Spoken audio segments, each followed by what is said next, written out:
Muy buenas, en este último vídeo analizando el circuito de Barcelona, pues vamos a hablar de los reglajes. Os voy a dejar de todas formas en la descripción una lista de reproducción con los dos anteriores vídeos analizando este circuito, más este por supuesto, y si lo tenéis todos ordenados podéis hacer la previa perfecta, ¿no? Sobre todo si os perdisteis esos dos vídeos, y los que no estéis suscritos y os hayáis perdido esos vídeos por no estar suscritos, os recomiendo que os suscribáis porque así el análisis del Gran Premio, algún vídeo sorpresa que os traeré, algunos análisis más de los siguientes circuitos, todo eso pues no os lo perderéis, aparte de todo contenido que hacemos aquí, ¿no? Relacionado con el automovilismo. Dicho esto, pasamos a hablar de los reglajes propiamente, de los Fórmula 1 en este circuito de Barcelona, y ya sabéis que tenemos un circuito que está bastante equilibrado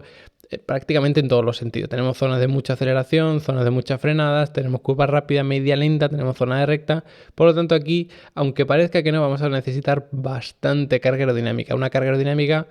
que, bueno, si alguien es capaz de conseguirla gracias a la eficiencia esa que siempre decimos aerodinámica, de tener mucha carga pero no tener mucho drag, mucha resistencia al avance, pues va a tener mucho ganado porque, claro, la recta de meta sobre todo va a conseguir una velocidad brutal. En la recta de atrás, esa que unía las curvas 9 y 10, pues bueno, a lo mejor un poco también, pero no se nota tanto, porque ya sabéis que la curva 9, cuanta más carga aerodinámica tengas, más rápido la puedes hacer y por lo tanto vas a empezar esa siguiente recta con mayor velocidad. La recta de meta no influye tanto la carga aerodinámica que tengas en la zona previa porque es una zona muy cerrada y sobre todo importa el chasis, que consigas un buen agarre, que el coche sea estable, que el piloto esté cómodo sobre todo, así que aquí la carga aerodinámica como norma general bastante alta y se va a notar muchísimo quien tiene más carga aerodinámica y quien menos. No en ese último sector, que es de zona bastante más lenta, aunque bueno, las curvas 10, 11, 12 sí que se nota bastante la carga aerodinámica, pero si alguien tiene mucha carga aerodinámica va a ir rápido sobre todo en el segundo sector, y si alguien tiene mucha velocidad punta, por lo tanto quizá menor carga aerodinámica, puede destacar sobre todo en ese primer sector. Lo que pasa es que claro, el primer sector tiene la recta de meta, que es larguísima, pero luego también tiene las curvas 1, 2 y 3, que es donde la carga aerodinámica juega un papel importante, así que es un circuito en el que si alguien va bien, probablemente tenga muy buen coche. Si tú vas bien en Barcelona, es muy raro que luego haya algún circuito en el que vayas muy mal. En unos puedes destacar más que otros, si tienes un coche de mucha carga aerodinámica, por ejemplo, o que va muy bien en curva, pero en recta no, en Barcelona no te va a ir mal, te va a ir bien. Que luego puede ir otro circuito que te vaya mal, puede ser. La cuestión está en que sea cual sea tu punto fuerte, en Barcelona vas a poder sacar el rendimiento. Quizá en recta, quizá en curva lenta, pero vas a poder tener ese punto un poco más dedicado a ti, ¿no? Para poder destacar un poco. En cuanto al balance de cuánta carga ponemos delante, cuánta ponemos detrás, yo diría que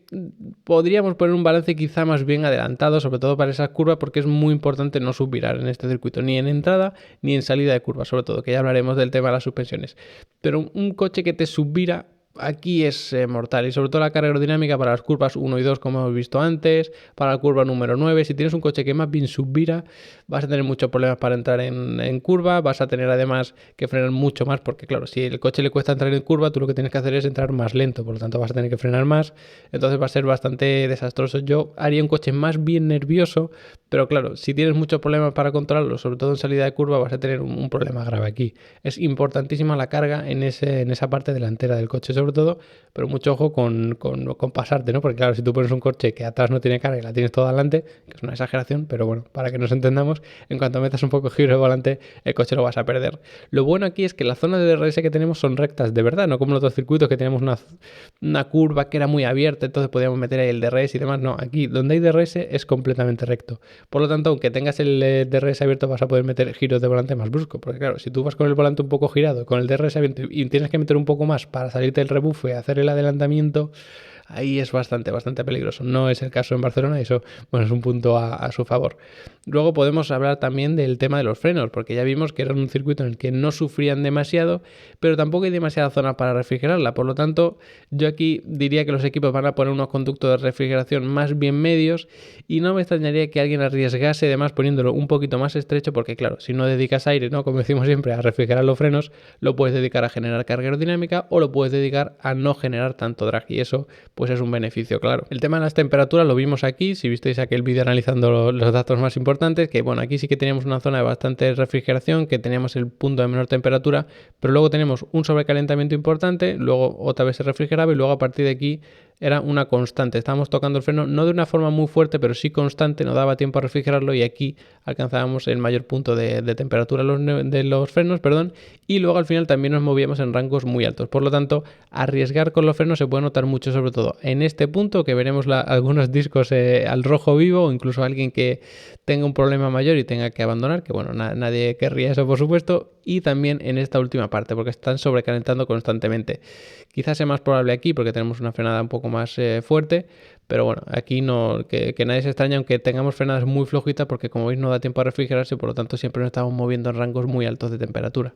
También vimos que teníamos 8 frenadas en total, de las cuales 2 eran fuertes. Esas frenadas fuertes acompañaban curvas no muy lentas, que bueno, normalmente entendemos que después de una larga recta tenemos una fuerte frenada si la curva es muy lenta, pero no es el caso. Es que tenemos unas rectas tan importantes para el circuito que es que la frenada se considera muy fuerte. Era la que encaraba la curva número 1, que es bastante redondeada, y luego la curva número 10, que aunque la veáis aquí bastante más cerrada, ahora es un poco más abierta, va a seguir siendo muy fuerte, pero es un poco más abierta. Por lo tanto, aquí un balance de freno debería estar más bien adelantado, porque ya sabéis que esto suele hacer una frenada más eficiente por el tema de la transferencia de peso del tren trasero al tren delantero. Bueno, pesa más el tren delantero, pues que frene más ese tren, ¿no? Para resumirlo un poco. Lo que pasa es que, claro, que si eso te va a provocar cierto subviraje, vas a tener un problema. Ya sabéis que, bueno, si no sabéis os lo cuento, que los coches tienen un cambio de balance según tú vas entrando en curva, vas levantando el freno, tienen un cambio de balance y se va atrasando el balance de freno para que sea más fácil meterlos en curva. Aquí puede ser muy interesante, sobre todo en la curva número 1, que en frenada recta pues tengas un balance adelantado, pero luego según vayas metiendo giro de volante se vaya atrasando bastante el balance, porque cuanto más atrasado lo tengas,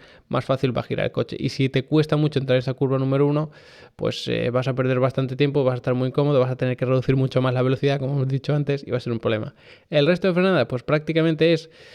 siempre pisar el freno de una forma bastante contundente. No es estos circuitos que tenemos un golpe de freno y metemos el coche, sino que hay que frenar bastante. De hecho, lo podemos ver con los datos. Tenemos aquí 3 frenadas que parecen fuertes, no llegan a ser tan fuertes porque no se reduce tanto la velocidad como en esta y en esta, que son estas que hemos visto tan fuertes, pero así se pisa de una forma muy contundente. En la última parte, pues sí que es un golpe de freno y meter el coche en curva, que para este tipo de curvas sí que convendrá quizá atrasar un poquito el balance, pero luego el resto del circuito quizá un balance más bien adelantado para hacer eficientes estos golpes de frenos más largos, más continuados, pues sea lo óptimo. Por lo tanto, vamos a ver sobre todo, a ver si nos dejan ver la pantallita del volante, ¿no? Cuando pone esos numeritos de un 56, un 58 tal, que suele ser el balance de freno, a ver cómo van jugando con él, porque claro, si tú tienes un balance aerodinámico, por ejemplo, muy adelantado, a lo mejor tú lo quieres compensar adelantando también el balance de freno, para que ese sobreviraje que te da el balance aerodinámico adelantado, te lo compense el balance de freno adelantado. Pero claro, en salida de curva, la aerodinámica sigue jugando y el freno ya no juega. Por lo tanto, habrá que ver cómo lo hace cada uno de los equipos, que ya sabéis que Level Up Academy, ya os lo cuento de paso, tenemos varios cursos de cómo hacer los reglajes, cursos de cómo analizar los reglajes a través de los datos, de cómo hacer reglajes iniciales. Tenemos una masterclass en función del circuito para que no partáis desde cero. Así que bueno, echarle un vistazo a Level Up Academy, todo lo que queráis formaros un poco más en automovilismo, ya seáis aficionados, ya queráis ser profesionales de esto como mecánico, como ingeniero, como periodista, como lo que sea, o simplemente sois simracer que queréis mejorar vuestro tiempo y todo eso, pues echarle un vistazo porque tenéis cursos prácticamente de todo lo que puede estar relacionado con las carreras de coches. Por otra parte, va a ser importante las suspensiones, por supuesto, para garantizar un buen agarre en el tren delantero. Que aquí ya sabéis que el último sector, pues necesitamos quizá más bien un balanceo importante en ese tren delantero para que al coche le sea fácil meterse en curva y sobre todo encarar una curva después de la otra. Si tenemos un coche que sea muy torpón, muy lento, que tiene pues a lo mejor un rango muy pequeño, unos amortiguadores muy duros, que se va como balanceando muy torpe, en ese último sector lo vamos a penalizar muchísimo. Que te puede dar estabilidad aerodinámica en el resto del circuito y demás, pero en ese último vamos a tener un problema muy grave, y con las suspensiones no se puede jugar tanto como por ejemplo con los frenos, que desde el volante lo van cambiando. Las suspensiones tienen un reglaje mucho más fijo, está todo mucho más acotado por reglamento, así que va a ser también muy muy clave cómo utiliza cada uno de los equipos los entrenamientos libres para luego tener un gran setup, sobre todo de cara a las suspensiones, que es un poco lo más fijo, lo más troncal, para optimizar ese último sector, para que el coche tenga también mucho agarre, no solo en entrada a curva en el tren delantero, sino también en salida, porque claro, si tienes por ejemplo la salida de la curva número 15, ¿no?, que vimos ayer, si tienes poco agarre en el tren delantero, das un poco de gas, el coche se te va a perder, porque bueno, es una zona que es muy fácil que se ensucie, es una zona en la que el balance del coche pues está de lado a lado, si aprietas el acelerador es muy fácil que se desequilibre. Por lo tanto, si tú con una tracción trasera como son estos Fórmula 1 aprietas el acelerador y el tren delantero no tiene agarre, el coche se te da la vuelta, y si para corregirlo y evitar por supuesto el trompo pues tienes que levantar el acelerador, pues vas a perder mucho tiempo, porque es que encima es justo antes de la recta más larga del circuito, así que mucho ojo con el tema de las suspensiones, que van a tener que trabajar mucho aquí. Lo bueno que suele ser un circuito que tiene buen agarre, un circuito que no es muy bacheado, está muy bien preparado, y eso hace que las suspensiones, pues bueno, se tengan que enfocar más bien en hacer que el coche dinámicamente trabaje bien y conseguir ese agarre mecánico, ¿no? que se le llama a través de las suspensiones, y no tanto de que vayamos a tener muchos baches. Que hay algún piano más agresivo o alguna banana que alguno quiere atravesar y demás, pues entonces sí que va a haber que jugar más con eso, pero como norma general, la suspensión tiene que centrarse en un buen agarre en el tren delantero, sobre todo con esto Fórmula 1 que tiene tantos problemas ahí, y luego, pues bueno, jugar sobre todo es que si tienes un coche lo más estable posible, que se balancea lo menos posible, vas a fomentar, por supuesto, toda la carga aerodinámica. Así que quizá tengamos un tren trasero muy rígido, algo que también beneficia mucho para el tema del porpoising, que ya sabéis que es el punto bueno, más sensible, ¿no? Para que se dé ese rebote. Así que será muy interesante, porque claro, tenemos otra vez un circuito de mucha carga aerodinámica con una recta muy importante, y ya vimos en los test, bueno, en los test no oficiales de Barcelona que tuvimos, como el porpoising era un problema muy grave. Veremos si lo han solucionado con todo lo aprendido hasta aquí, porque aunque es un circuito que no tiene excesivos baches, no es un circuito bastante estable, un circuito muy bien preparado a nivel de asfalto.